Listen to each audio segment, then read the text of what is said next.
At the beginning of 1853, Japan was an isolated nation that had enjoyed over 250 years of peace under the Tokugawa shogunate. At the beginning of 1853, the United States was 77 years old and had just come off of its third war. Japan was known to have large amounts of coal and ports. This drove the Commodore Matthew C. Perry to explore Japan. The United States exploration of Japan led to the encounter in Edo Bay, which set up Japan's rapid modernization, and their exchange allowed Japan to become an industrial empire. Japan was an isolated feudal society that has been united under the umbrella government, the Bakufu, since the 17th century. A common misconception by the Western world was that the emperor was at the top. The true head of state was the shogun, and under the shogun were the daimyo clans. Japan's society was advanced, yet the nation's economy had stalled, and the shogun's power is in question. Japan has been isolated for centuries. Keeping foreign ideas out was seen as key to maintain order. Keeping isolation policy was a very convenient way of governance for the Edo government. Because it's best to keep people uninformed. Price for peace and order for Japan was lagging industrial development. In feudal societies like Japan, agriculture is a driving force of the economy. Meanwhile, in the United States, the Industrial Revolution was in full swing. The United States industrial economy needed raw materials and a market to sell to. This brought Commodore Perry to explore Edo Bay. So it was coal, it was trade, it was the missionaries wanted a safe haven, and we need the biggest market for oil in the United States. The United States also looked to compete with European dominance in the Pacific. American industries needed raw materials to fuel their industrial economy. Japan was known to have large coal deposits, lumber, and whales. Whale oil was essential for the industrial economy. This interested the United States in exploring trade with Japan.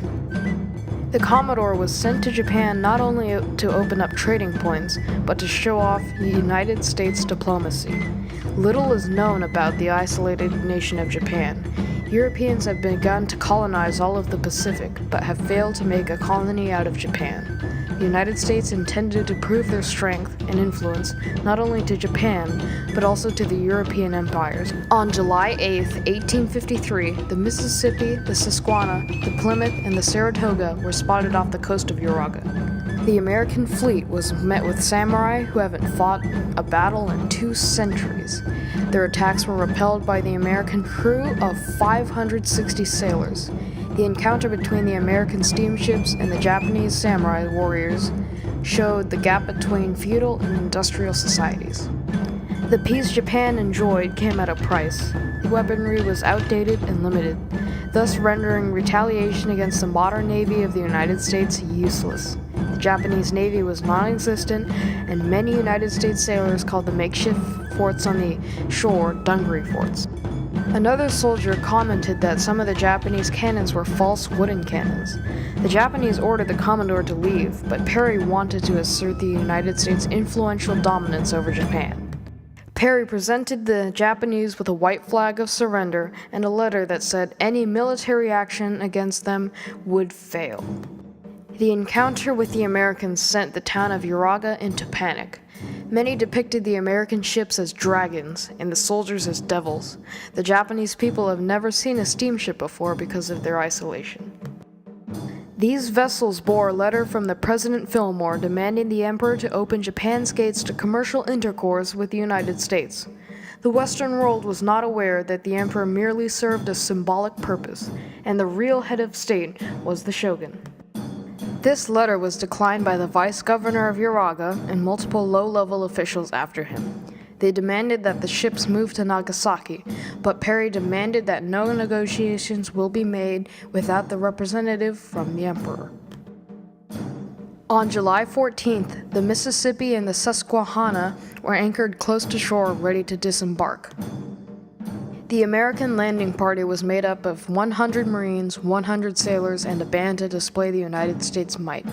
The Marines were armed with guns, while on the opposite side of the beach, the Japanese were armed with pikes. Industrial America was face to face with Japan, a feudal country that has not made contact with a nation besides China and the Dutch for 2 centuries. This encounter left many Japanese in fear because foreign nations were not able to land on Japan's shores for centuries. The shogun's duty was to keep the foreigners out, so when he failed to do so, doubts started to grow about the strength of the shogun and Japan. Although, fear was not the only thing going through the minds of the Japanese.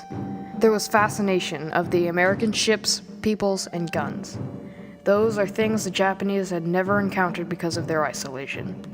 Commodore Perry gave an ultimatum for the emperor: open Japan to trade, or the Commodore would take the country by force. The Commodore said that in the spring of the next year he would return with a larger fleet to get an answer. After hearing the news of the American ships off Uraga, the shogun fell ill. He decided to leave the power in the hands of his advisors. The shogun asking for help from the daimyo broke tradition, and the shogun's power was in question. The shogun's job is to deal with foreign affairs. The shogun is the general who quells the barbarians. The shogun was failing to do so. The weakness of the shogun is beginning to show. On March 8, 1954, the negotiations began. Perry came back with a much larger fleet, and an army upwards of 500 men came ashore, armed. Inside the treaty house, negotiations were underway. The Japanese responded to President Fillmore's letters, stating that answering the United States was forbidden, but the Japanese agreed to supply American ships with coal, lumber, and that one harbor would be opened. The Japanese government was intrigued and fascinated by the modern weapons and technology. Japanese engineers began to study and replicate some of the U.S. ships and even a model steam engine gifted by the United States. On March 31, 1854, a deal was reached. There would be peace and friendship between the United States and Japan. The ports of Shimoda and Hakatode were open to American ships. Ships that were shipwrecked in Japan will be provided protection, and U.S. consuls will be permitted to land in Shimoda. Japanese officers would supply provisions to U.S. ships. They also agreed on the most favored nation clause. This makes sure that the United States will receive all future privileges received by other countries. Perry was able to set up foreign relations with Japan, and the shogun was able to maintain control over the trade and foreign relations. Japan and the United States were healthy trading partners, exchanging raw materials such as lumber, coal, and trading ports for oil, manufactured goods, and steel. Trade began to break down when Japan started to attack European colonies in the Pacific and joining the side of the Axis in World War II. Weakness of the Bakufu in their response to the American mission was in effect a trigger for change. So it provided an opportunity for regional powers who were hoping to change the status quo to take action. This exposure of the shogun's weakness led to the final shogun stepping down. The power was handed over to Emperor Meiji. Japan began their rapid modernization and became a military empire. The Japanese feudal system was abolished, allowing Japan to shift from an agrarian society to a military-industrial empire. By 1920, Japan had the 3rd largest navy in the world. The United States opened Japan. This is something that European empires such as England and Russia have failed to do. This put the United States on the map as a world power. By exploring trade with Japan, the United States proved that it was capable of using diplomacy effectively without the help of a European nation.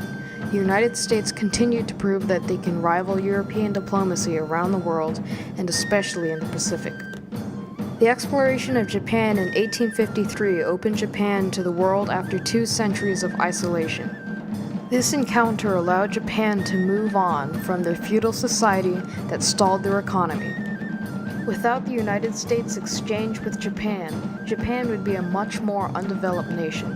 But because of the Commodore's voyage to Japan, Japan was able to modernize their economy in the course of a few decades instead of another century.